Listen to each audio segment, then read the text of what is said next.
Mark, good morning. Well, we're inside the back of an ambulance vehicle, and that's because that's exactly where you're going to be able to find this brand new equipment. So this is both a cardiac monitor as well as a defibrillator placed into one. Now, if you guys aren't familiar, cardiac monitors, those monitor heart rate.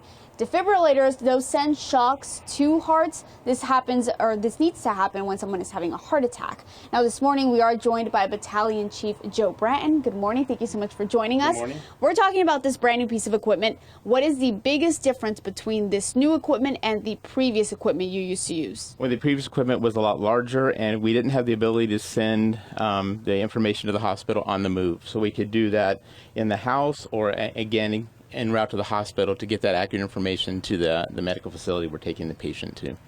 Now, we mentioned this is also a defibrillator, so would you mind showing us kind of how you all send shocks to patients when you have to? Correct. Okay, so this is a rhythm that we would have to do that to, so we would select the energy level, and then we just press charge. It charges the defibrillator up to the appropriate level, and when it's ready, we send the shock and hopefully restore the heart to a normal rhythm.